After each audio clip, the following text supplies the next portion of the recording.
de nosotros debemos de entender y tener claro que fuimos justificados gratuitamente, que teníamos una deuda que no la podíamos pagar nosotros. Solamente Cristo, con la muerte de cruz, fue el que pudo pagar esa deuda, nos hizo libres de pecado y hoy somos salvos. Pero yo le quiero decir algo. Sabemos que en el mundo hay muchas sectas, muchas falsas doctrinas que se han levantado y realmente algunas sectas, algunas doctrinas han tergiversado aquel propósito verdadero de Dios de darnos salvación sin necesidad de nosotros tener ningún mérito, sino fue por mérito y por gracia de Dios. Y quiero que analicemos a grosso modo algo de la doctrina de los testigos de Jehová. Sé que algunos la conocen, vamos a recordar, si no algunos se van a enterar, porque algunos requisitos de la doctrina o de la religión de los testigos de Jehová, cuando hablan de la salvación, gracias, ¿cierto? Hablan de la salvación, dicen que la salvación es por su esfuerzo, por tu propia decisión, por ti mismo, y eso es lo que estamos estudiando, la mentira estudiada, el yo puedo hacerlo, el yo puedo solo y yo soy suficiente. Y mira, los testigos de Jehová, si ustedes van a internet, van a encontrar unos requisitos que ellos dicen para ser salvos, desde la perspectiva de los testigos de Jehová, y quiero leerla, que ellos, hay una lista de requisitos y el primero es, deben de tener un estudio bíblico, que es algo vital, ¿cierto? Ejercer la fe. Deben de tener una asociación correcta. Cuando se dice que tener una asociación correcta, es una asociarse con ellos. Deben de tener una nueva personalidad. Y la nueva personalidad es que deben de cambiar su vida para poder ser salvos. Deben de predicar, por eso es que los vemos en la calle predicando. Y eso es bueno, pero ellos no lo hacen por pasión por las almas, sino porque es un mandato, porque tienen que predicar y el que no haga y el que no cumpla la meta o la tarea de pararse en una esquina y predicar, pues no va a ser salvo. A diferencia de nosotros que lo hacemos porque es nuestra pasión testificar de ese Cristo de la gloria que transformó nuestras vidas, ¿cierto? Debe haber dedicación. Y hay un último punto que me gustó mucho, que es aguante para recibir el galardón. Así es, aguante para recibir el galardón. Y en el último párrafo de los requisitos, ustedes lo pueden buscar así, requisitos que los testigos de Jehová deben cumplir para ser salvos, dice, ustedes tienen la necesidad de perseverancia para que después que haya hecho la voluntad de Dios, y después de haber dado todos estos pasos vitales, los pasos vitales son los requisitos que acabé de leer, después de haber dado todos estos pasos vitales, el de ejercer la fe, tener un estudio bíblico, tener una asociación correcta, tener una nueva personalidad, predicar, tener dedicación y aguantar para recibir el galardón. Después de todo eso, sí recibirán el cumplimiento de la promesa. ¿Y cuál es esa promesa? La salvación. Entonces aquí miramos que los testigos de Jehová invitan a esforzarnos para conseguir alcanzar la salvación. Pero ahora vamos a ver, según el estudio, cómo es que nosotros obtuvimos la salvación, si no lo recuerdan, o cómo debemos enseñar que la salvación llega a las vidas de aquella persona. Entonces, por eso les voy a invitar que vayamos rápidamente a Efesios 2, 8, 9. Si alguien me ayuda con esto, por favor.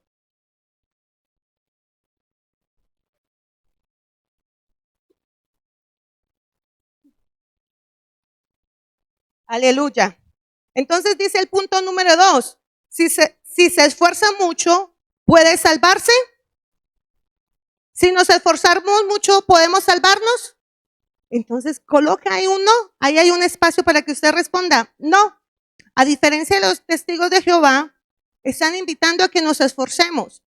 El hecho de que tú vengas a la iglesia, el hecho de que tú vengas a Máximo Potencial, el hecho de que vengas el martes, el jueves, un sábado al ayuno, un miércoles a la oración, un domingo doble culto, o cada actividad que la iglesia convoque para que acrezcamos en nuestra fe, para que estemos en unidad, ¿es porque estamos buscando que seamos salvos? No.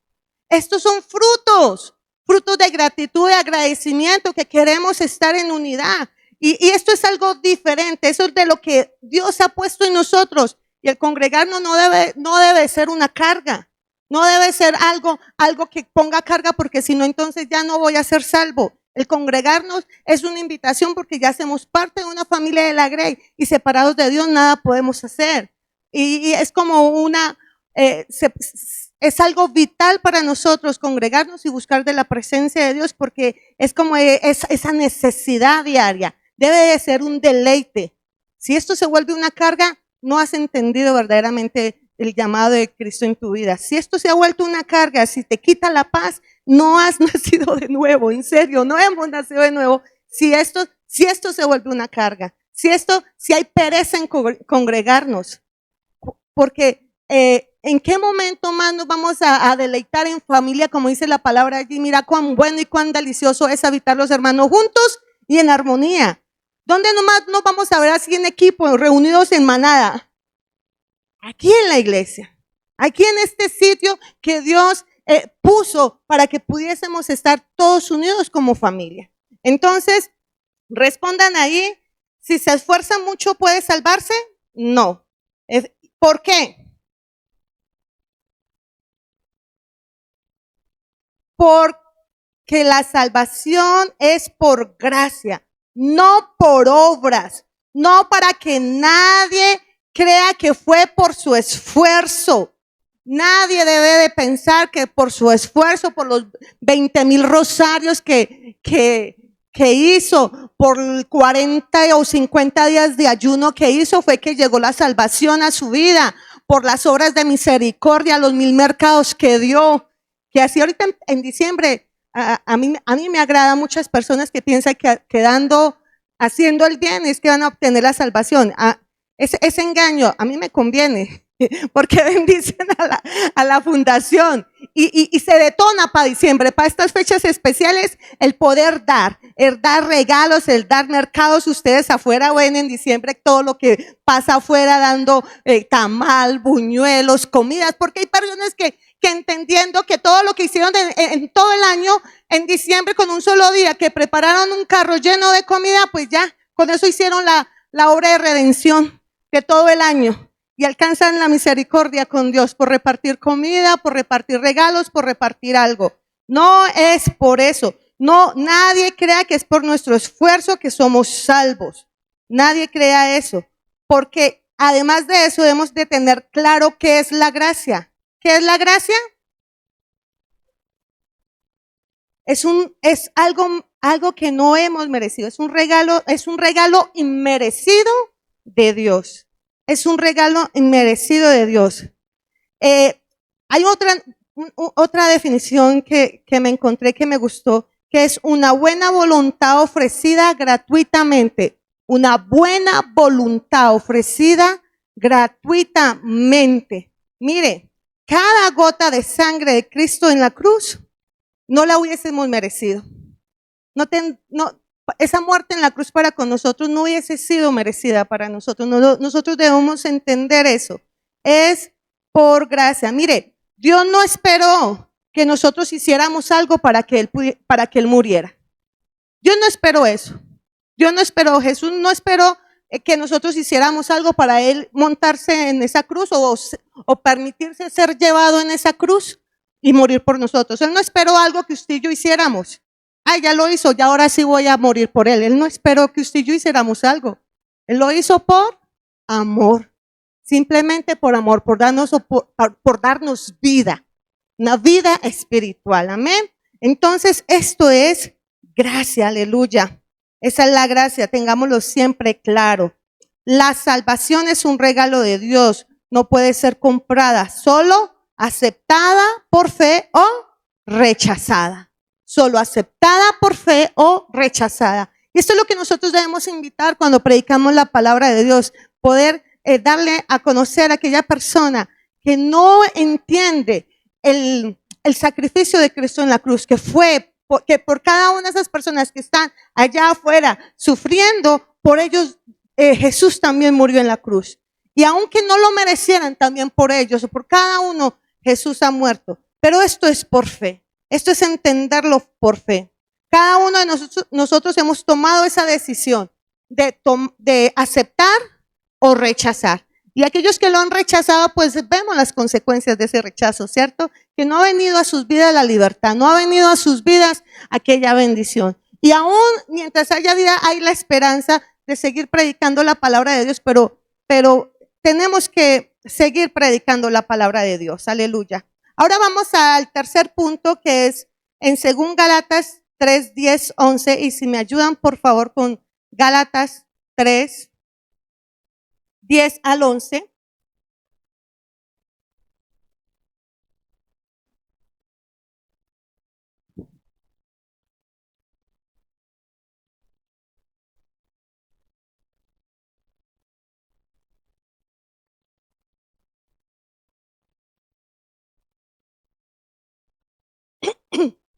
Aleluya, aleluya. Gloria a Dios. En el Antiguo Testamento encontramos todo lo referido en cuanto a la ley, ¿cierto? Que es un conjunto de reglas que debían cumplirse al pie de la letra. Y sabes, investigando un poco, sabes, nosotros solamente recordamos o se nos han sido enseñados que hay 10 mandamientos, ¿cierto? Es que están en Éxodo. Allí los 10 mandamientos y algunos que militaron más profundamente en el catolicismo se los aprendieron de memoria. O nosotros también podemos recitarlos de memoria, porque tan solo son 10. ¿Sabes? En la ley, en el Antiguo Testamento, para el pueblo, para la nación de ese entonces, ¿sabes cuántos mandamientos habían? Y los podemos encontrar en la palabra allí en Deuteronomio, 613. 613 mandamientos. Esos 613 mandamientos tenían que cumplirlos a cabalidad. Y sabes, había una división de esos 613 mandamientos. Habían 240 que eran los positivos y habían 365 que eran los negativos. Los positivos, se le decían positivos, era lo que se debía de hacer. Y los negativos eran aquellos que no se debían de hacer. Entonces, el pueblo de ese entonces debía cumplir a cabalidad la ley. La ley. Y yo le voy a mencionar rápidamente uno de aquellos que no se podían hacer. Y era guardar el día de reposo, ¿cierto? Guardar el día de reposo literalmente era guardarlo no trabajando, no se debía guardar, pero ¿cómo se debía de guardar? No haciendo algo, que era trabajar. Y dentro de las listas de trabajo que habían en ese entonces, el trabajar era hacer, si usted hacía un nudo, estaba trabajando. El día de reposo usted no podía hacer un nudo, excepto la mujer cuando se ponía su vestido, con su cinto, debía amarrárselo porque la mujer portaba un cinturón especial en su túnica para amarrarse. Entonces ella sí podía amarrarse su túnica. ¿Y sabe qué hacían los hombres de ese entonces para permear la ley?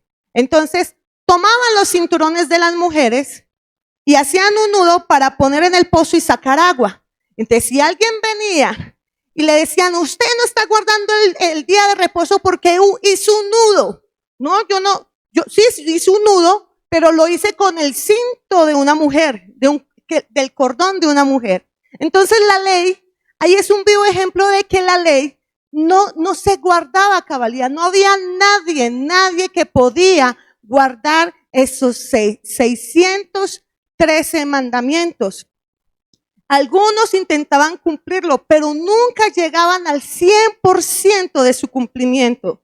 Se podía pensar que sí lo cumplían, pero realmente hacían cosas mecánicamente y trataban de cumplir aún las cosas sin entender el propósito. No había una convicción real en su mente de qué era la ley y por qué había que guardarlo y para qué había que guardarlo, ¿cierto? Entonces, cada uno de nosotros, cada una de esas personas le daban sus propias interpretaciones a cada uno de esos mandamientos y lo permeabilizaban, lo incumplían sutilmente y le sacaban como la ventaja a cada una de esas cohibiciones, porque lo miraban de esa forma. Simplemente no cumplían. El sentido de las obras, cuando hablamos de obras, estamos hablando de ley. Cuando hablamos de obras, estamos hablando de esfuerzo del hombre para agradar a Dios. Y sabes, iglesia, ese esfuerzo del hombre para agradar a Dios es inservible, porque en ese entonces, quien no cumplía la ley acarreaba maldición, acarreaba maldición. Y por eso aquí el texto que acabamos de leer, que leo nuestro hermano en Gálatas 3:10, dice que los que quieren justificarse por la ley, por esfuerzo propio, están bajo, ahí pueden colocar bajo maldición, porque no cumple con todo lo que la ley exige. Nunca la ley se cumplió al 100%. Y hoy en día, el día de hoy, pretendemos traer de esas directrices de la ley para cumplirlas aquí en el hoy, cuando estamos en la gracia. Si sin Cristo no se pudo cumplir, ahora pretendemos exigir que aún estando Cristo que sí se cumpla. Mire cuál equivocado estamos en ocasiones, a conveniencia, a nuestras propias intervenciones, interpretaciones, cuando conviene es que vamos a la ley. Entonces, ¿ya colocaron ahí los espacios que están en blanco? La palabra maldición y la palabra todo. Nadie cumple los 10 mandamientos al 100%. ¿Quién ha cumplido los 10 mandamientos al 100%? Siempre hay falla. Siempre hay falla. Siempre hay falla. Si la salvación fuera por obras, nadie la alcanzaría. Gracias a Dios es por fe y no por obras. Gracias a Dios es por fe y no por obras. Aquí hay un alto. ¿Cuántas personas sinceras y buenas están bajo maldición y se perderán por creer en la mentira del yo puedo? Esto es para reflexionar. ¿Cuántas personas sinceras y buenas personas? Y buenas personas, lo que yo le decía, aquellas que aparecen en diciembre, buenas personas están bajo maldición y se perderán por la mentira del yo puedo, porque piensan que es en sus propias fuerzas, por las obras que ellos hagan, es que la salvación va a llegar a sus vidas. Nosotros ya hemos entendido que la salvación llegó a nuestras vidas por su misericordia, por su gracia, por su amor. Amén. Ahora vamos, por favor, al siguiente punto, que es a la siguiente mentira, el yo puedo y la vida cristiana. Esa palabra yo puedo, que es la mentira, pero vamos a hacer una relación con la vida cristiana. Con la vida cristiana.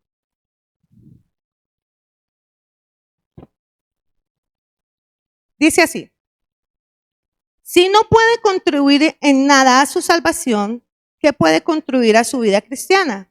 ¿Qué lugar tienen las obras y el esfuerzo personal? Aún su salvación no depende de las obras. No hay duda de que las buenas obras son el fruto de la salvación. Y en Efesios 2:10 nos complementa eso. Si alguien me ayuda, por favor, a leer.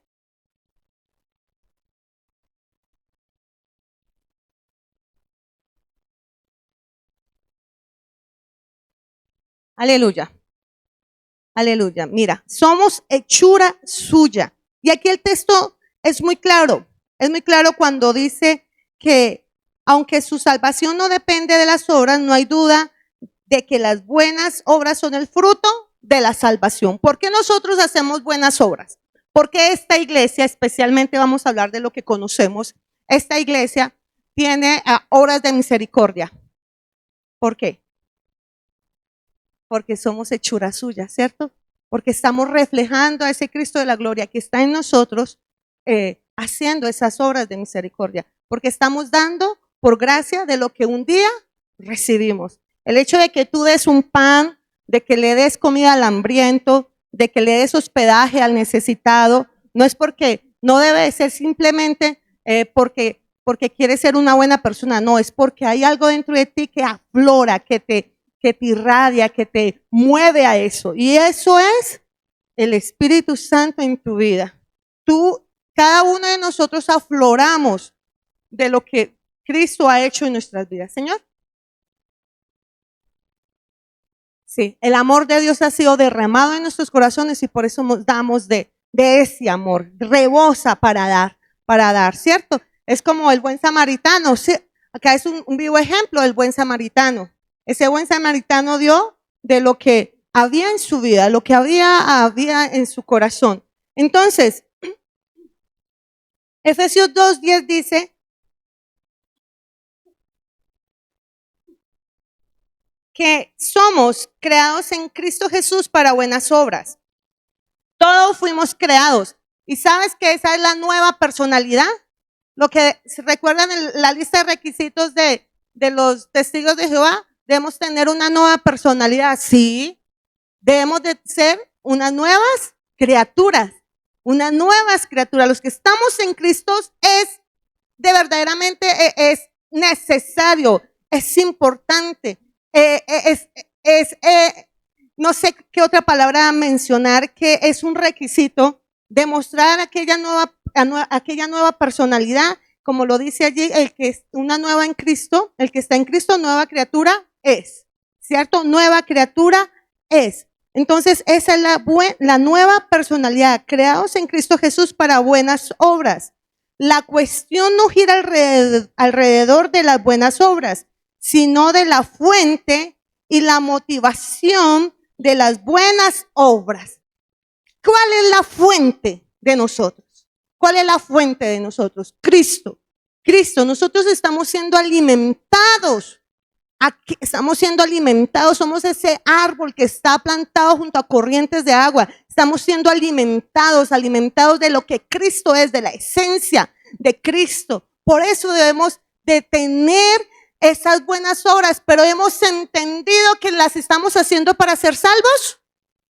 Ya somos salvos, pero debemos mostrar nuestras obras. Debemos mostrar nuestras buenas conductas, nuestras buenas decisiones. Debemos demostrar a Cristo.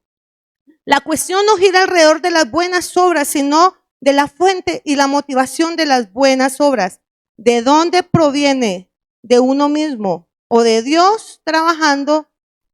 ¿De dónde proviene? ¿De uno mismo o de Dios trabajando en nuestras vidas? ¿De dónde provienen las buenas obras? ¿De uno mismo?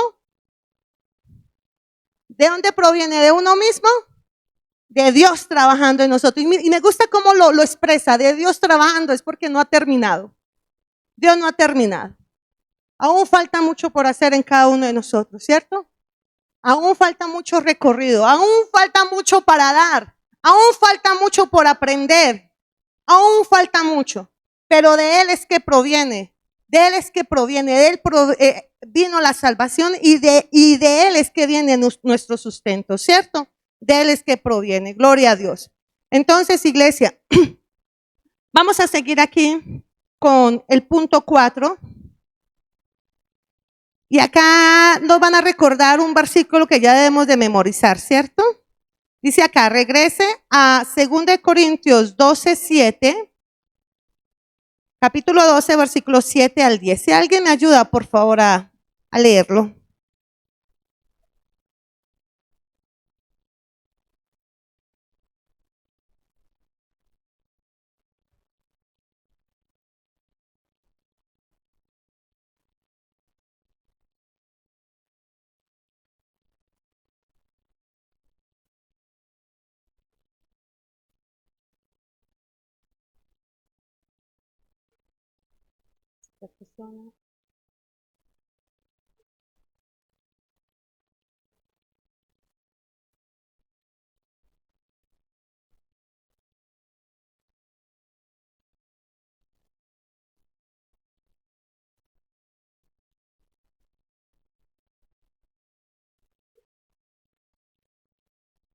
Gloria a Dios.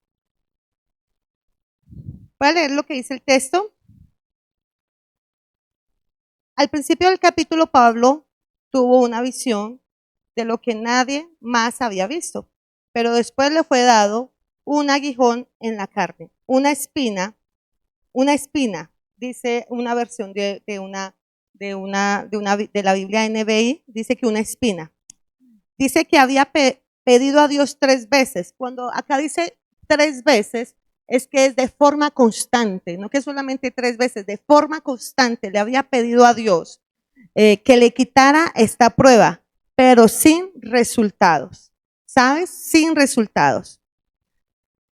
Una espina es algo que molesta, algo que incomoda. Pablo tenía algo que le incomodaba, que le molestaba, que no lo dejaba, no le permitía avanzar dentro de su humanidad, ¿sí? Pero dentro de su manera espiritual, mire todo lo que pudo avanzar.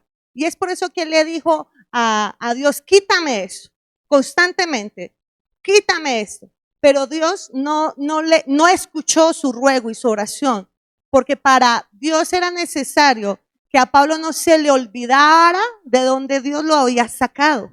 A lo mejor, y como es Dios tan hermoso y conoce cada uno de nuestros corazones y cada uno de nuestros actuares, este hombre no se puede olvidar de donde yo lo he sacado.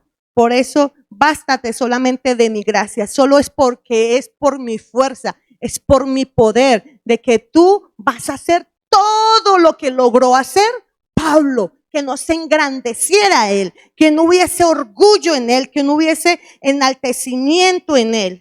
Y vamos a avanzar, dice acá, ¿cuál fue el propósito de esta prueba según en 2 de Corintios, en el capítulo 12, versículo 7?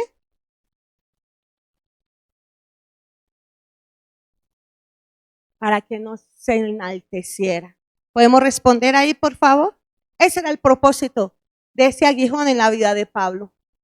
En ocasiones en nuestras vidas, ¿qué ha sido necesario que Dios ponga en nuestras vidas para entender que es por Dios? Que no es por nuestras fuerzas, no es por nuestro propio conocimiento, no es porque me las sé todas, no es porque tengo 5 semestres en la San Marino, ¿no? No es por eso. No es por eso, es por la misericordia de Dios, es por la gracia de Dios en nuestras vidas. Si el mismo Pablo, un erudito en la palabra, porque lo sabemos, le fue necesario a Dios ponerle ahí quietud, a nosotros que somos tan volados en ocasiones, ponerle freno, nosotros, imagínense, ¿a cuántos Dios nos ha puesto freno? Porque hemos olvidado que es por su gracia. Que es por su gracia.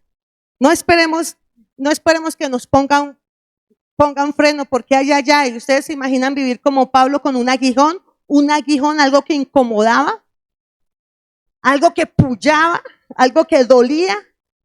Entonces, todos ahí, ¿cuál fue el propósito de esta prueba para con Pablo? Que no se enalteciera. Que no era el resultado de sus méritos, que él iba a escribir tantas cartas, que iba a hacer tantos viajes, que iba a ser ejemplo para muchos discípulos, que iba a tener como en responsabilidad muchas iglesias, que el evangelio iba a ser expandido, porque a través de Pablo es que el evangelio salió a otros confines de la tierra, ¿cierto? Llegó a otros lugares donde ninguno de los 12 discípulos originales fueron, solamente Pablo fue el aguerrido que salió y motivó a muchos más, a un Pedro motivó, ¿cierto? Entonces, mire, no fue por el resultado de sus méritos que él pudo hacer eso, fue por la gracia que Dios puso en su vida, aleluya. Cuando uno tiene habilidades especiales es fácil caer en el orgullo, escuchen. Aquellos que cantan bonito, solo yo muevo la presencia de Dios, aleluya.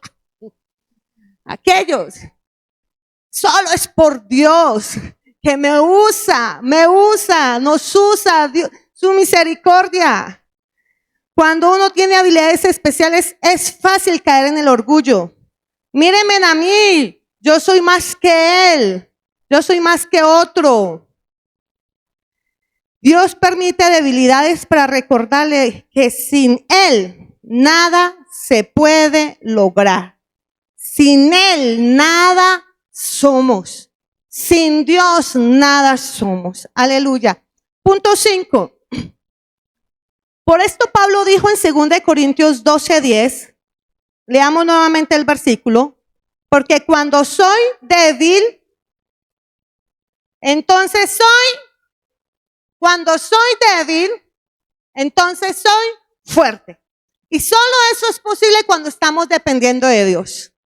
Solo eso es posible. Yo permitirme decir, no, estoy débil. Pero poder decir, porque yo, dice en otro versículo, y también lo escribió Pablo, diga al fuerte, débil soy. Porque en la debilidad es que si le damos la oportunidad a Dios, Él se puede manifestar. Él se puede manifestar. Aleluya. Entonces, en esos dos espacios coloquen esas dos palabras. Cuando soy débil, entonces soy fuerte. La debilidad es una manera efectiva de recordarle sus limitaciones, refrenando así el orgullo. Pablo no luchó, estamos hablando, no renegó, entendió y avanzó. Él entendió el propósito de Dios, por eso avanzó. El punto 6, y vamos a leer en esta ocasión Gálatas 2, 20, 21, por favor.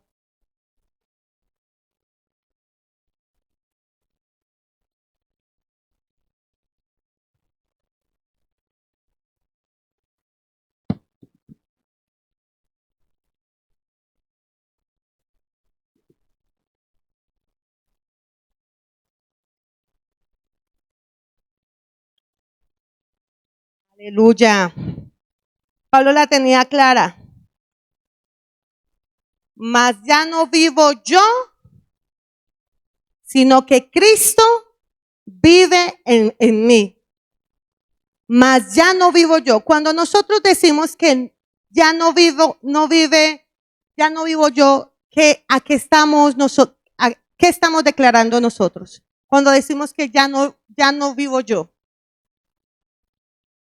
que estoy muerto, que soy nueva criatura. ¿Qué más podemos estar declarando?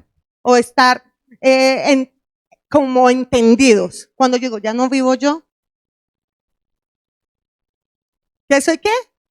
Que soy evangélico. ¿Evangélico? Ok. He entendido el propósito de Dios en nuestras vidas. Ya no vivo yo, no es en mis fuerzas. Es por la misericordia de Dios. No es por lo mucho que yo corra. No es por lo mucho que yo hable. Es porque Dios es por a lo que Dios le plazca hacer en nuestras vidas, en nuestras situaciones, ¿cierto? Eso es ya no vivo yo. Eso es una renuncia.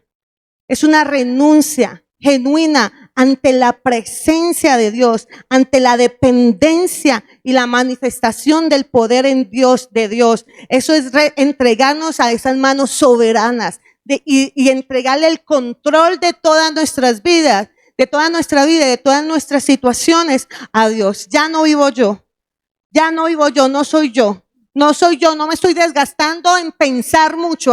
¿Cuántos pensamos y pensamos y pensamos cómo solucionar cosas, cierto? Y hay veces hasta se nos quita el sueño. Pensar y pensar y pensar. Eso no es depender de Dios, no es descansar en Dios. Ya no vivo yo, mas Cristo vive en mí. Y dice, porque ahora vivo por fe en el Hijo de Dios. Entonces, es una mentira decir soy capaz, cuando la esencia del ser cristiano es dejar que Cristo viva a través de mí. ¿Ya completaron esos espacios, por favor? Aleluya. Mira, yo les decía que estos textos, esta clase, lo que nos está haciendo a nosotros es recordar lo que un día aprendimos cuando recién algunos de nosotros estamos iniciando nuestro caminar cristiano. Esto es doctrina fundamental para nuestras vidas, porque esto es lo que da soporte a nuestras vidas cristianas. El tener claro que nosotros somos salvos por gracia y que es por fe. Y nosotros somos cristianos, es por fe. Nosotros hemos creído sin ver. Hemos creído sin ver. Entonces, estamos recordando aquel primer amor que un día tuvimos cuando fue revelado esta palabra en nuestras vidas y nos sorprendió de una forma especial a nuestras vidas y nos cautivó. que esto despierte ese nuevo, ese antiguo fuego en sus vidas, que se avive ese primer amor en sus vidas a través de esta lección, por favor. Sé que el avanzar en las cosas, el mundo, la tentación, la vida cristiana no es fácil. Hay situaciones, pero estas lecciones nos hacen acrecentar la fe y solidificarnos cada día más en la dependencia de Dios, iglesia. No es casualidad que todo esto sea traído a nuestras memorias, no es casualidad. Dios necesita que tú y yo estemos cada día más afianzados en su voluntad. Eso es lo que necesita Dios, por eso nos trae estas cartillas, estos entrenamientos para que estemos fortalecidos, porque han venido remesones a nuestras vidas. Todos hemos pasado por remesones y los que faltan, les digo.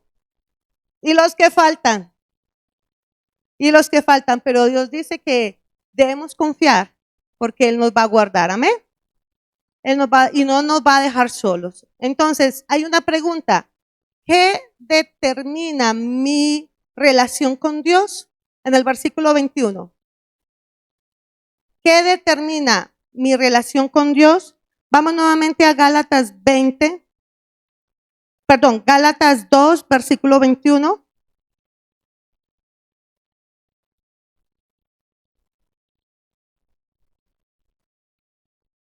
Entonces, ¿qué determina mi relación con Dios? Vayan pensando eso. No es lo que hago para Dios, sino lo que Cristo hizo por mí. Eso fue lo que determinó mi relación con Dios. Es lo que Dios quiso hacer conmigo. Él fue el que me buscó. Él fue el que me halló. Él fue el que me rescató. Él fue el que me compró. Él fue el que me lavó. ¿Cierto? Él es el que ha hecho todo por mí. ¿Qué hemos hecho nosotros por Él? Nada. Solo tenemos que obedecer y a medias lo hemos hecho. Ahí. ¿Qué determina mi relación con Dios? No es lo que hago para Dios, sino lo que Cristo hizo por mí. Solo fue por gracia y solo fue por su sacrificio. Yo no he hecho nada para yo entrar en relación con Dios, tan solo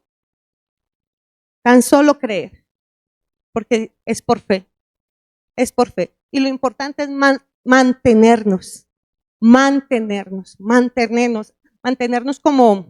como dice la palabra ahí, pegada de la vid. Y más adelante en Juan 15 nos invita a esa reflexión.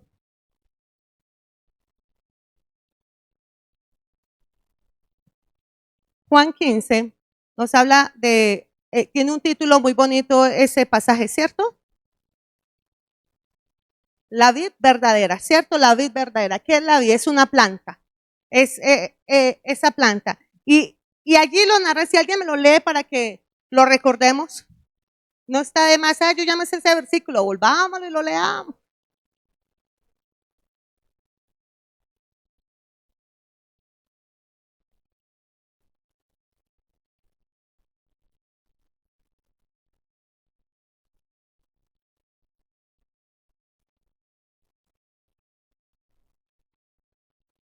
Vamos a leerlo hasta el versículo 5, por favor. No, hasta el 5.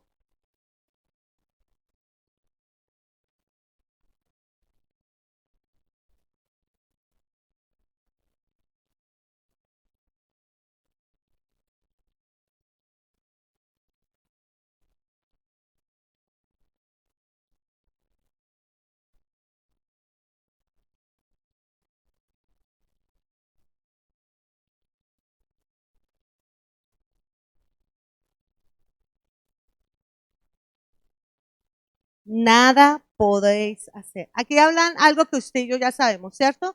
De una vid, de una plantica, vamos a llevarlo a términos más coloquiales. Si yo separo, creamos que ella es una planta viva, ¿sí? Ella es una planta viva. Si yo separo esta hoja, ¿qué pasa con la hoja? Se seca, ¿cierto? Se seca. Y así la palabra de Dios nos invita a pensar, a que reflexionemos que separado de Dios nada podemos hacer. No sobrevivimos. deshidratamos, cuando no nos congregamos como algunos tienen por costumbre, nos enfriamos. Aun si no hacemos nuestras devocionales en la casa, si no buscamos de la presencia de Dios, nos enfriamos, nos marchitamos. ¿Señor?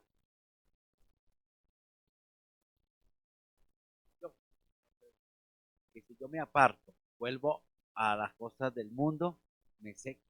Ya no vive Cristo, sino yo vivo es por el mundo. Estar Enchufado. Enchufado. Así es, siervo. Entonces, qué bonita esta comparación. Aquí en Juan 15 dice que Cristo dijo que Él es la vid y nosotros las ramas. Eso es lo que se refiere pámpanos. ¿Qué enseña los versículos 4 y 5 sobre la idea de que yo puedo solo? Yo puedo solo. Solo significa que sin Dios, solo significa sin Dios, ¿cierto? Yo puedo solo y sin Dios en la ecuación. Sin Dios puedo avanzar. Pero sobre la historia que acabamos de leer, yo puedo solo, cuando yo digo eso, solamente va a venir destrucción, muerte a nuestras vidas, ¿cierto? Si recordamos el ejemplo de la vid y el pámpano y las ramas. ¿Qué le pasa a la rama cuando se separa? Se seca. Y cuando se seca, ¿qué pasa? Pues hay muerte, ¿cierto? Hay muerte espiritual. Y en ocasiones hasta muerte física. Y en ocasiones muerte física. Muerte económica, muerte espiritual. Esto conlleva a unas raíces de situaciones en nuestras vidas que separado de Dios pueden venir. Eso es lo que el yo puedo solo puede detonar en nuestras vidas. Ahora, ¿qué significa permanecer en Cristo? Dígalo, siervo. Permanecer en Cristo es depender de Él. Tener una comunión con Él. De permanecer en Cristo es tener una comunión, intimidad, una dependencia total de Dios. En todo momento, una dependencia, una permanencia, una comunión, siempre, en todo momento y en toda situación. Entonces ahí ustedes ya están respondiendo. ¿Todos están respondiendo? ¿Quién no tiene cartilla? Violeta, tu cartilla. ¿No la trajo? Bendito.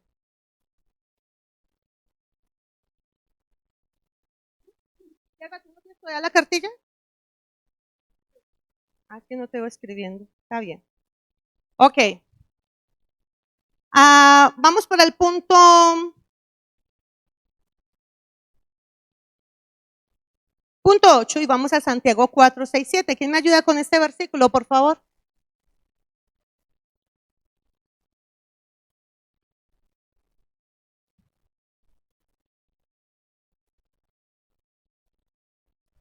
Bien, ok. Dice Santiago que ¿a quién resiste Dios? ¿A quién? A los soberbios. ¿Qué es una persona soberbia? Una persona soberbia es una persona que no reconoce su necesidad, se cree autosuficiente, no acepta su pecado, ¿cierto? ¿Qué más puede ser una persona soberbia?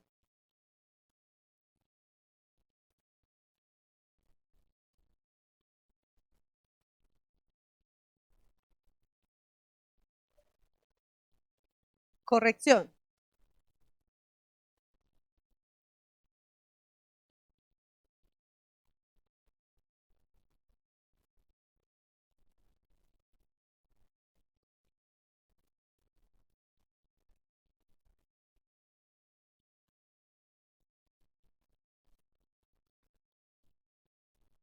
Sabia en su propia opinión. Gracias por su aporte. Entonces, mire que una persona soberbia, altiva. Pero ¿qué más? ¿Qué más? Podemos definir, y el pastor lo acabó de hacer muy bien, ¿cierto? ampliar esa definición para que nosotros lo tengamos claro y identifiquemos esas personas soberbias, o si en algún momento yo estoy cayendo en soberbia. También reflexionemos frente a eso, porque nos toca menguar. No reconoce su necesidad, cree que es autosuficiente, no acepta correcciones, no reconoce su pecado, ¿cierto? Cree que es más sabia que los demás.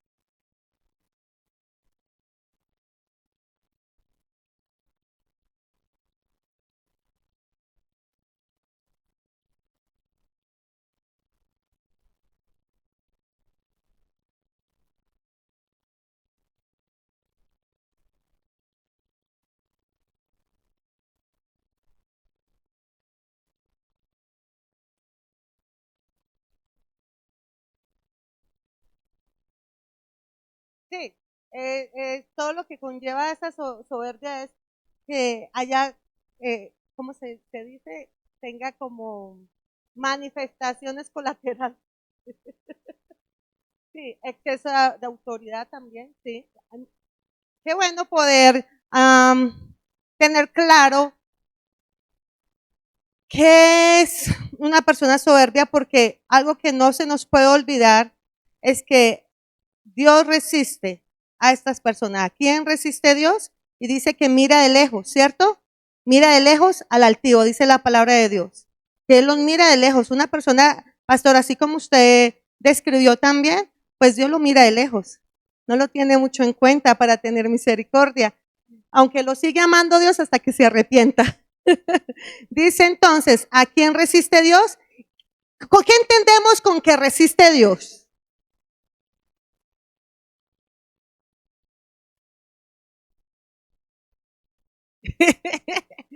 Sí, él sí puede decir, uy, me lo mastico, ¿qué tal Dios hablando así? Dios mío, hijito, yo creería que diría hijito, pero ¿por qué? Es en el lenguaje amoroso de Dios, ¿no? Pero mire la palabra como es de contundente, lo mira de lejos, lo resiste. Yo digo que no, como que no quiere tener relación con él, si lo mira de lejos, ¿cierto?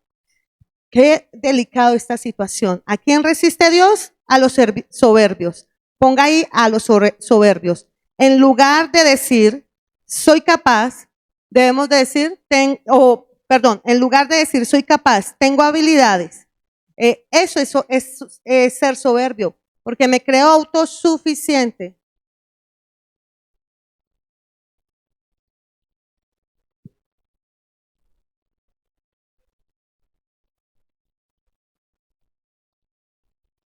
Amén.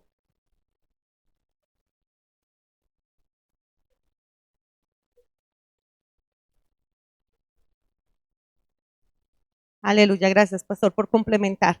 Entonces,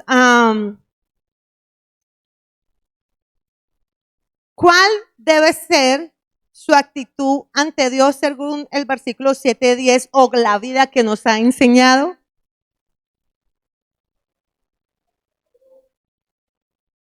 Someternos y humillarnos a Dios. Eso es vivir bajo su dirección. Amén. ¿Ya colocaron ahí? Escriban por favor. El versículo Santiago 4, versículo del 7 al 10. ¿Me lo leen por favor?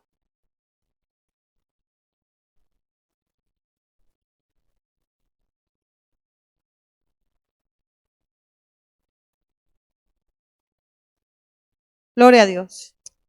Vamos completando. ¿Sí están pues poniendo ahí? Ok. Ahora vamos al punto número 9. Hoy existen rivalidades entre ministerios o iglesias, pero a fin de cuentas, quien da el crecimiento es, y esto lo hemos leído, que está en 1 Corintios 3, 4 al 6, ¿cierto? Si alguien me lo puede ayudar a leer, por favor. Ese versículo le gusta mucho al pastor Palechor. 1 Corintios 3, 4 al 6.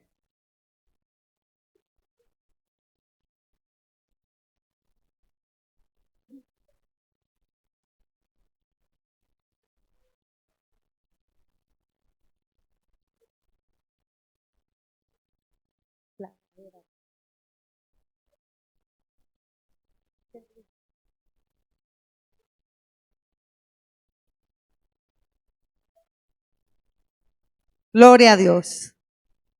Uno planta, otro riega, pero la misericordia la pone Dios. El crecimiento la pone Dios. Entonces, acá habla el texto de que hay algunas rivalidades entre ministerios o iglesias. Este no es nuestro caso, ¿cierto que no? Acá los ministerios que están reunidos no hay rivalidades, antes nos ayudamos los unos a los otros, ¿cierto? Nos ayudamos a levantarnos y mucho menos entre otras iglesias, porque sean mucho más grandes, más hermosas, su infraestructura, todo su cuerpo élite, no hay rivalidades, ¿no?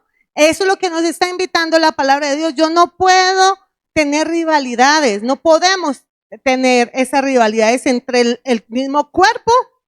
Entre el mismo cuerpo, todos somos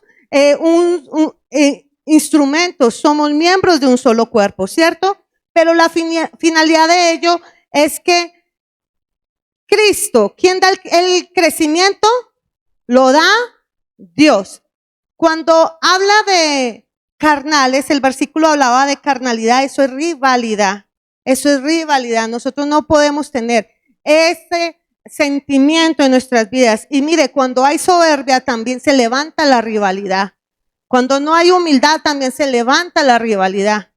También se levanta eso. Entonces tenemos que tener cuidado con esto. En el punto 10, en 1 Corintios 3, del 11 al 15, nos enseña la forma en que algunos cristianos edifican su vida.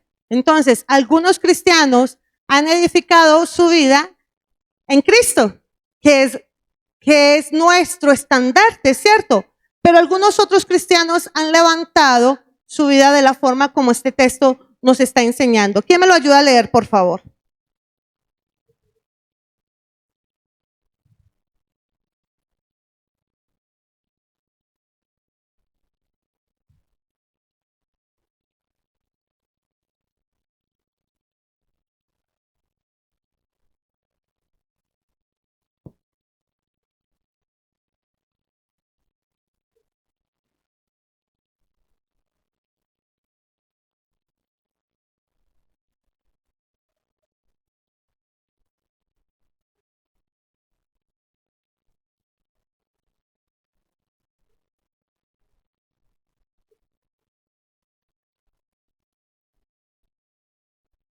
Amén, gloria a Dios. Entonces, acá nos está hablando que Dios levanta la iglesia. Algunas iglesias se levantan exitosamente, algunas iglesias se sostienen de una forma bendecida porque la han levantado, han construido con oro, plata y piedras preciosas. Pero algunos ministerios, en su propio esfuerzo, dice el texto, han usado madera, paja y heno. Eso me recuerda tanto a mí, a la historia de los tres cerditos. No sé por qué, a la historia de los tres cerditos, aquello que por estar divirtiéndose, pendiente de otras cosas, primero fue con paja, el otro fue con madera, ¿cierto? Y llegó el lobo y sopló. ¿Y qué pasó? ¿Y la casa? Y salieron corriendo, ¿cierto? Sus vidas corrían peligro. Cuando nosotros levantamos nuestra vida cristiana, cuando no hay fundamento, corremos peligro. Y por eso tenemos que ir a una casa de adobe, ¿no? Como la del hermano mayor, responsable, firme, sabio, el hermano mayor. Ahí te tipifica la sabiduría que está bien sembrado en Cristo. Su casa era de ladrillo. Y vino el lobo y ¿qué hizo? No pasó nada. Aquí la palabra de Dios nos invita a reflexionar cómo estamos nosotros cimentando nuestra vida cristiana, nuestro crecimiento en Cristo. Estamos construyendo con oro, con plata, con piedras preciosas o con nuestro propio esfuerzo. ¿Qué eso es? ¿Qué es nuestro propio esfuerzo? Madera, heno y paja. ¿Qué puede pasar al final, iglesia? ¿Qué puede pasar al final? Un día serán probadas nuestras obras. Un día serán probadas. Y si no se sostienen, Si no se sostienen, pues en el tribunal de Cristo seremos juzgados, ¿cierto? En el tribunal de Cristo seremos juzgados. Entonces, para reflexionar, ¿cómo estamos nosotros? ¿Cómo estamos nosotros edificando nuestras vidas? ¿En el poder de Dios o en nuestro propio poder? ¿O en nuestras propias fuerzas? ¿O en nuestros propios pareceres? ¿O en nuestros propios, yo pienso que debe ser así? ¿Cierto? Que hay veces que yo pienso. No, ¿qué piensa Cristo? ¿Qué dice Cristo? ¿Qué quiere Cristo? En nuestra vida cristiana, ¿qué quiere Cristo? Mira, la obra de cada uno será patentada. El fuego nos probará. El fuego nos probará. El fuego de la mirada de Cristo nos probará. Y solo va a permanecer ante quien lo examina todo, que es Dios, aquel que ha sido verdaderamente sembrado en la roca. El que permanece tendrá recompensa, y el que no permanezca, pues va a tener también recompensa, pero no es como una recompensa, va a tener su retribución, y la retribución es el fuego, y es el fuego. Entonces vamos a reflexionar bien. El fuego demostrará si lo que se hizo se construyó en el espíritu o en la carne. Muchos dicen, soy capaz e inteligente, tengo habilidades. En la carne se puede hacer mucho, hasta construir ministerios completos o grandes iglesias. Pero ¿qué parece tener éxito? Pero ¿qué permanecerá cuando Dios examine todo? ¿Qué permanecerá cuando Dios examine todo? Hermano, ¿de qué le sirve al hombre si ganare a todo el mundo y no puede salvar su alma? ¿De qué le sirve al hombre si ganare a todo el mundo y no puede salvar su propia alma? Recordemos, no es por nuestras capacidades, es porque nos hemos sometido a vivir bajo la autoridad de Dios. Es porque entendemos la palabra de Dios en nuestras vidas. Es porque entendemos que separado de Dios no podemos hacer nada. Y el punto número 11 dice que algunas personas califican a su iglesia por su tamaño, mientras más grande, pues mejor. ¿Crees que esta es una buena manera de medir el éxito de un ministerio? Una iglesia que tenga 50 miembros es una iglesia exitosa, a diferencia de una iglesia que pueda tener 1000 miembros, ¿es una iglesia exitosa?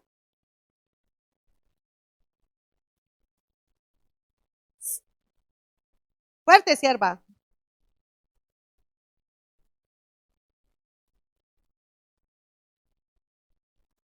Estamos hablando del éxito espiritual.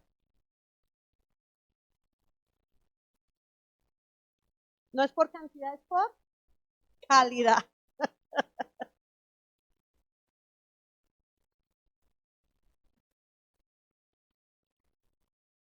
Amén, amén, amén. Calidad, salvos. Y a esos 10 salvos, Dios los usará para multiplicación, ¿cierto? Y esa es una iglesia exitosa. Pero una iglesia de 1000 miembros que no sean salvos, que no han tenido una nueva conversión, un nuevo nacimiento, somos salvos.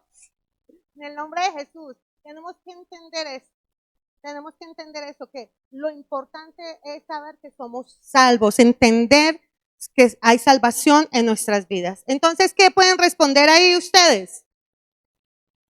Yo puse que no es por cantidad, es por calidad del fundamento. Ahí hay un espacio para que respondan, por favor. Entonces la pregunta es, ¿cree cree que esta es una buena manera de medir el éxito de un ministerio y por qué. Y abajito dice, unos ministerios son obras de Dios, otros son monumentos de hombres. También puse una segunda respuesta, pongo un no, y la iglesia debe ser edificada en Cristo. Y aquel que está edificado en Cristo, pues es un miembro maduro espiritualmente. Y cuando hay madurez espiritual, hay crecimiento, ¿cierto? Hay crecimiento. Cuando hay madurez espiritual, vengan las tormentas que vengan. No, nos afecta, claro, nos dolemos, pero sabemos que Dios nos va a dar la victoria, ¿cierto? No nos hace desfallecer, más bien nos hace confiar cada día más en Dios. Amén. Ahora vamos a avanzar. Ya terminaron todos de escribir con el siguiente punto, que es yo puedo, legalismo o gracia.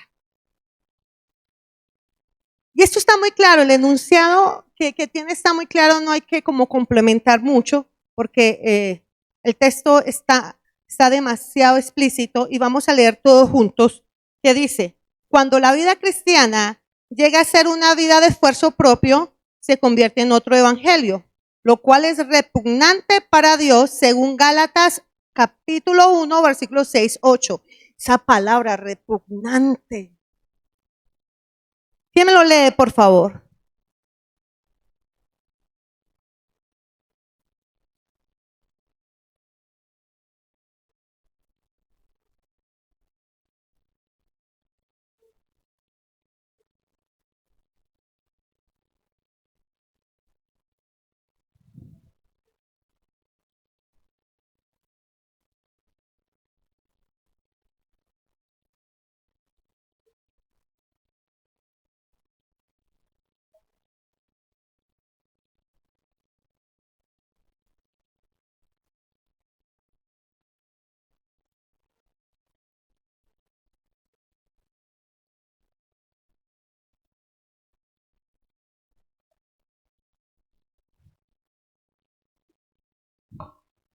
¿Cuál es el otro evangelio? El de agradar a los hombres. Ese es otro evangelio. Agradar a los hombres. Tenemos que tener mucho cuidado con eso. ¿Ustedes están acá por agradar al hombre? Tengan eso claro, iglesia. Ustedes no están para agradar al pastor Jefferson o agradar a los pastores. Ustedes están acá por agradar a Dios. Ustedes están acá porque nos sirven a nosotros. Nos sirven a nosotros, que eso esté claro. Que eso esté claro en sus vidas. Por favor, que no hay que darle lugar a la idolatría de hombres. En ningún momento. En ningún momento. Y eso sí, lo repudiamos nosotros como pastores. No somos de aquellos que nos gusta que nos exalten, que nos lamben, ¿sí? Lamberisquen, no. No, porque el único digno de toda gloria y de toda honra es nuestro Dios, Jesucristo. ¿Sí? Es nuestro Dios, es Cristo. A Él toda la gloria siempre. Agradecemos la honra de ustedes, agradecemos el respeto, pero el respeto primario es para ellos, es para ellos, para Dios. Entonces, tengamos eso claro. ¿Saben? El texto que nos está invitando en Gálatas 1, 6, 8, que debemos de tener cuidado con las doctrinas que se están levantando hoy en día, peligrosas, que son peligrosas. Muchos de nosotros hemos estado, en algún momento crecimos en una doctrina errónea, pero con la revelación de la palabra en nuestras vidas, pues nos estamos liberando de, yo hablo a título personal. Yo no crecí en una iglesia sana.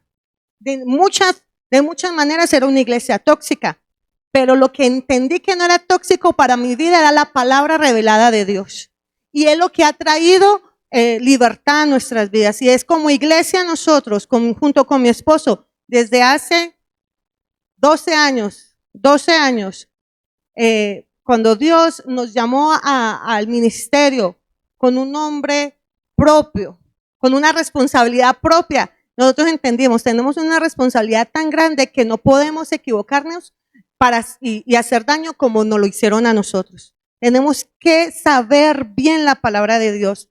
Y por eso tenemos que tener cuidado con las doctrinas religiosas que han sido peligrosas para algunas personas. Por ejemplo, la doctrina de la prosperidad. Esto es de peligro. Y eso es lo que se refiere al texto. La doctrina es aquellas de las declaraciones. Eso es peligroso. Nosotros ya entendimos que no es por lo mucho que yo declare porque la palabra tiene poder, no es porque si Dios tiene misericordia y me lo va a dar, ¿cierto? Si a Dios bien le parece, aun si a Dios bien le parece traer la sanidad sobre nuestros hermanos, si a Dios bien le parece, ¿cierto? Es la presencia y la voluntad de Dios. Hay tantas cosas que tenemos que tener cuidado. Y sigamos avanzando. Algunos hermanos se sienten superiores a otros que no cumplen con abstenerse de cierta lista de actividades prohibidas. Presionan a los hermanos con críticas y miedo, avergonzándolos en lugar de estimularlos con amor a hacer lo bueno. Ay, santo. Yo quiero volver a leer esto. Algunos hermanos se sienten superiores a otros que no cumplen con abstenerse de cierta lista de actividades prohibidas. Presionan a los hermanos con críticas y miedo, avergonzándolos en lugar de estimularles con amor a hacer lo bueno. ¿Esto está claro? Claro para no hacerlo. Nosotros no debemos sentirnos superiores a nuestros hermanos. Y concluye que si en algún momento vemos alguna falta, nosotros debemos estimularles en amor. Hay un versículo que el pastor se lo sabe, yo no me lo sé, que si algún hermano fuese sorprendido en alguna falta, nosotros que somos espirituales, con espíritu de mansedumbre, con escarnio, con vituperación, con humillación, y termina el versículo, porque tú puedes ser tentado, a ti también te puede pasar, tú también puedes ser sorprendido en lo mismo. Tenemos que tener amor por nuestros hermanos, y más si son sorprendidos en alguna falta, si tienen alguna situación que nosotros en amor podemos ayudarle a sobrellevar esa carga y corregir. No es llevarle el pecado, es corregir, enseñarle y que vuelva atrás, porque dejar de pecar es eso, dejar de errar. Corregir esa situación para seguir alcanzando la misericordia de Dios. Dice, otro siente orgullo porque nunca falta a los cultos, ayunan, oran o leen sus Biblias más que otros. Tratan de impresionar a Dios y a otros creyentes. Me recuerda mucho acá este texto al publicano, al fariseo que oraba a voz en cuello, yo puedo, yo soy capaz, yo oro, yo ayuno, yo estoy en la iglesia. No ser como esos. ¿Cómo? El yo. Y así, y esa es una mentira, y esa es la mentira que estamos estudiando hoy. La mentira del yo puedo, yo soy capaz, yo soy el único, yo. Entonces, punto 13. Muchos cristianos dependen de sus obras cristianas y piensan así: si me esfuerzo más, puedo lograrlo. Pensando en lo que ha aprendido en esta lección, ¿cuál es el problema con esta afirmación? Vuelvo a leerlo y léanlo ustedes también. La afirmación es: si me esfuerzo más, puedo lograrlo. Si me esfuerzo más, puedo lograrlo. Pensando en lo que ha aprendido en esta lección, ¿cuál es el problema con esta afirmación?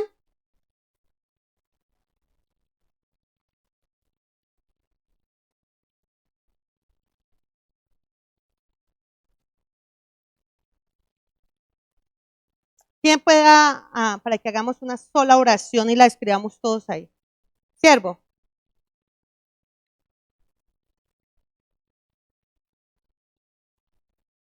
¿Alguien más? ¿Quiere apuntar algo más? Ok, está dicho. Yo puse que no está dependiendo de Dios y de su poder, sino en sus propias fuerzas. Y que es por su esfuerzo personal. Y debemos vivir es por fe y por gracia.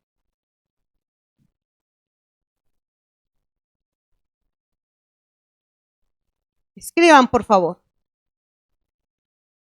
Para profundizar, qué bonita esta lección. Le está diciendo que me hizo recordar mucho de los fundamentos que como cristiano debemos de tener. Dice así, para profundizar, perdón. Antes de ir a profundizar, quiero que leamos las respuestas, si son falsas o verdaderos. La número 1, si me esfuerzo lo suficiente, ¿puedo ser salvo? Ponga esa F de clara ahí, falso. Si me esfuerzo lo suficiente, ¿puedo ser un cristiano victorioso? Si me esfuerzo lo suficiente, ¿puedo ser un cristiano victorioso?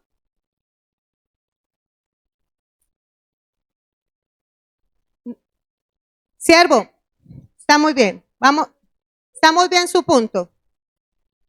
La respuesta ahí es falsa, porque no es por lo que tú te esfuerces, no se trata de tu esfuerzo, se trata, más bien ahí la pregunta sería, si me someto y me humillo lo suficiente, ¿sería un cristiano victorioso? Sería verdadero.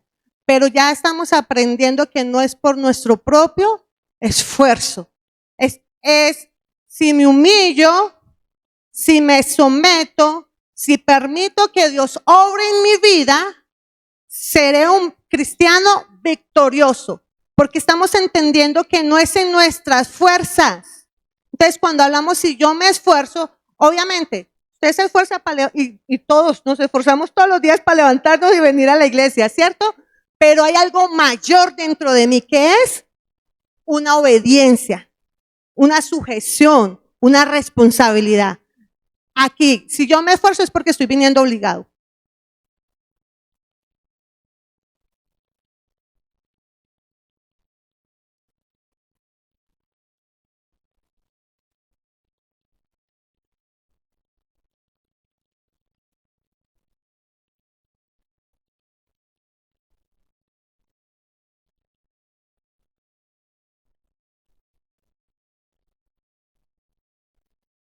Pero ahí estás uniendo las dos palabras y están bien unidas.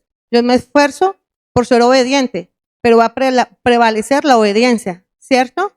Pero yo me esfuerzo por esforzarme, no es por fuerza. No es por fuerza, es por poder. Si algo quieres.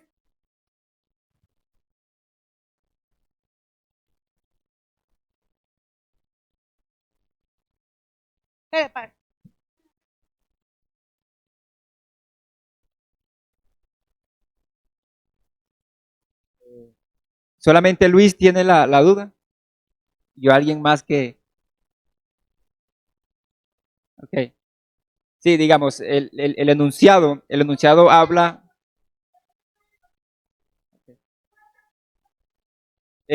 Luis, el enunciado habla de, digamos, de un cristiano victorioso. Un cristiano victorioso, por supuesto, es una persona, ¿cierto?, que ha creído en Dios y que tiene la salvación. De otro modo, no sería un cristiano victorioso. Entonces, un cristiano victorioso es un cristiano, es una persona que es salva. Y estamos en el contexto, ¿cierto?, de la salvación.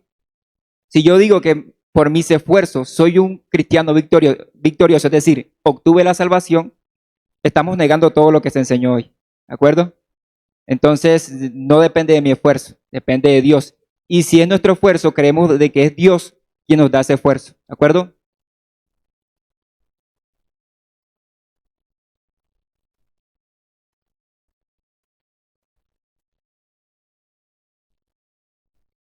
Gracias, tocayo. No, la situación ahí es el párrafo, dice, si me esfuerzo lo suficiente, puedo ser salvo. Como está hablando de salvación, En otros pasajes la palabra nos invita, ¿cierto?, a que nos esforcemos y que seamos valientes, pero no para la salvación. Para la salvación no. ¿Sí? Esa es la parte que quería decir. Somos salvos por gracia.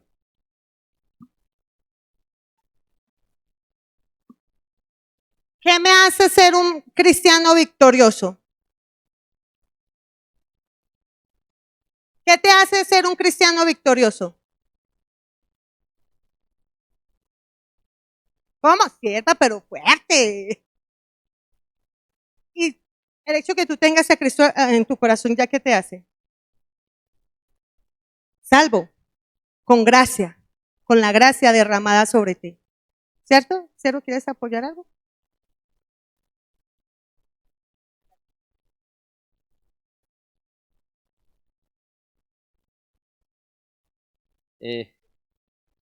Tito 3:5 nos salvó no por las obras de justicia que nosotros hubiéramos hecho, sino por su misericordia, por el levantamiento de la regeneración y por la renovación del Espíritu Santo. O sea, no por lo que nosotros hayamos hecho, o sea, las buenas obras como, o sea, no somos salvos, sino la misericordia que Dios tuvo con nosotros. O sea, para aportar ahí.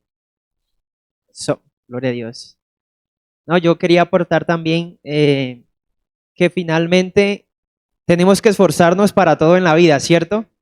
¿Sí o no? Para venir a máximo potencial, para servir a Dios, para literalmente todo. Pero hay una cosa en la que por más que nos esforcemos no lo vamos a lograr. Es lo que ya comentaba Luis Carlos y el otro Luis Carlos.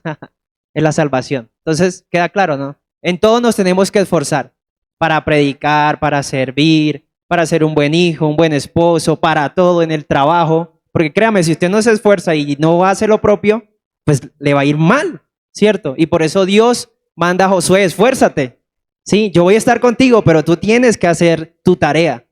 ¿Sí? Entonces, en lo único que no podemos